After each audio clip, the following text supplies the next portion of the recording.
Welcome, children of the night, to another edition of the Cradle of Filth discography review. Today we will be reviewing Dusk and Her Embrace. So, we ended the last video on such a high note. I gave Vampire an 11 out of 10. That is one of their creative peaks. Could they maintain their creative peak with their next album? Could they supersede Vampire? Could they equal a masterpiece such as Vampire? Well, the answer, ladies and gentlemen, lies within this review. The thing about this album is it has what I would consider to be their quintessential, their core lineup, the best lineup that they ever had. Danny on vocals, which he was always on vocals. He never left in any of the albums. But Guyan and Stewart, their two best guitarists that work together the greatest. Robin Graves on bass, or as they call it, Nocturnal Pulse. Nick Barker on drums. Now for keyboards, my favorite is interchangeable between Les Smith and Damian Grigori.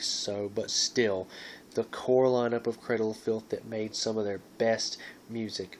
And on this album, they step up that motif of twin guitar melodies, such as you might hear in Iron Maiden or Judas Priest, but done in a more gothic fashion. This album has a pretty raw production. I would say a little bit rougher around the edges than Vampire.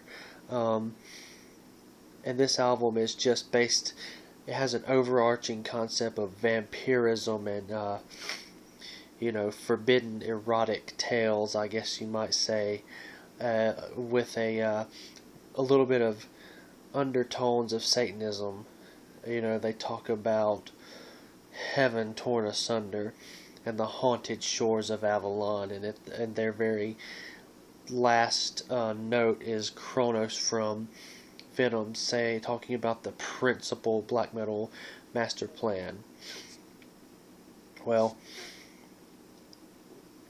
to answer the question I posed, could they supersede Vampire? They didn't necessarily supersede Vampire, but they made another great masterpiece. You see them at their creative peak. They're really taking off.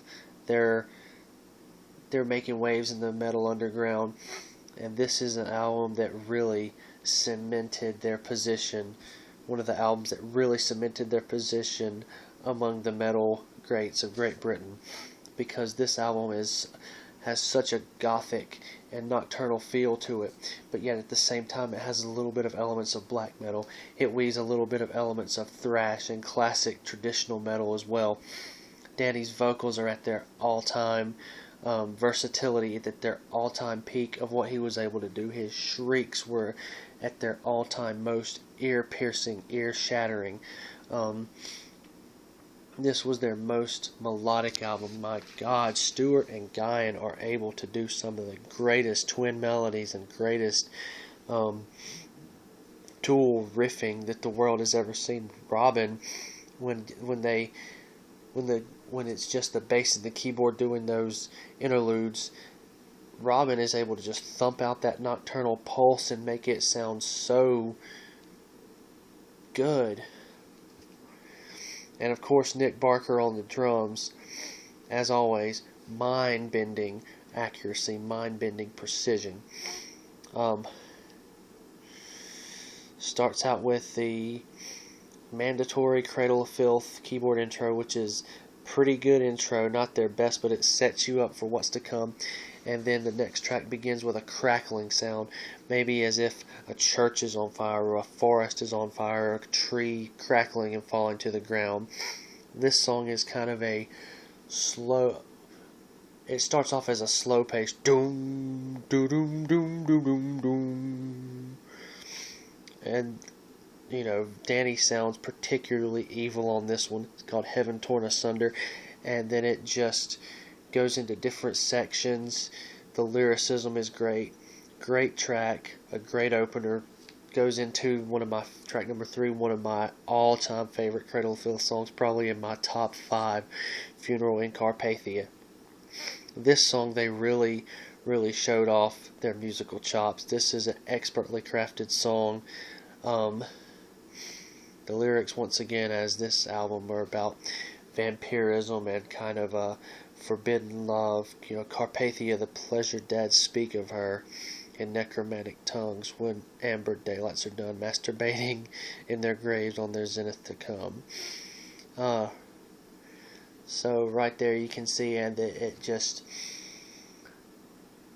my favorite part of this is that right towards the end when it just builds up right before Danny yells supreme vampiric evil, where they've got these twin melodies. I don't want to take too long on this video, but man, I love this album. Then after Funeral, Carpathia, another amazing track with gothic romance, Red Roses for the Devil's Whore. Another erotic tale about him being obsessed by this vampire chick. Well, this beauty that the gods full of fire that even the gods would want to make her their queen.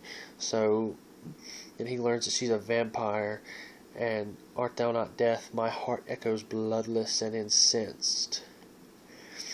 So that, and once again, it crafts and it goes up and down, and it ends on a tremendous crescendo climax where the guitars just do these, like I said, these twin riffs, these dual harmonies. Wonderful. Fucking wonderful. After that track, we go on to number 5, Malice Through the Looking Glass, which might be their most melodic tune that they've ever written. Very slow paced, with just soaked in atmosphere, a very almost depressing, that just gothic atmosphere of it. Danny seems to be a lot more narrated. And again, the twin riffs where they go into the keyboard that melds with the two guitars playing harmonies as if they were vocal harmonies. Fuck. Also Robin on bass, once again thumping out that nocturnal pulse. Onward to number 6, the title track Dusk in Her Embrace, which begins with his deep bellowing vocals and the drums just pounding in the background.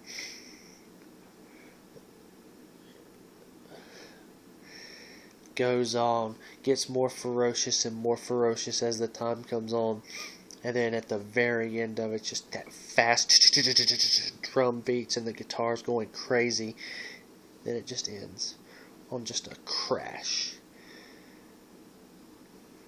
And then you go from there to The Graveyard by Moonlight, which is their instrumental that leads into Beauty Slept in Sodom, which right here we get to a point in which the album kind of falls off of its peak. It's still great, it's still marvelous, it's still a masterpiece, but Beauty Slept in Sodom and Haunted Shores are two songs that I'm just not huge fans of these songs. Beauty Slept in Sodom does have the sole distinction of being one of the few Cradle of Filth songs that, in this era of Cradle of Filth, they didn't really do guitar solos that much, but Beauty Slept in Sodom has one. It's a good track. It's as par the same kind of motif that you hear all throughout this album. And then with the Haunted Shores of Avalon, there ain't much to say. It's still that same melodic, that, always intertwining between melodic and ferocious, always bridging the line between gothic and black metal and just extreme metal. Ends with Kronos from Venom doing this narrative piece, and then the album just ends on a pretty high note. That speech is pretty damn good. So, Dusk in Her Embrace.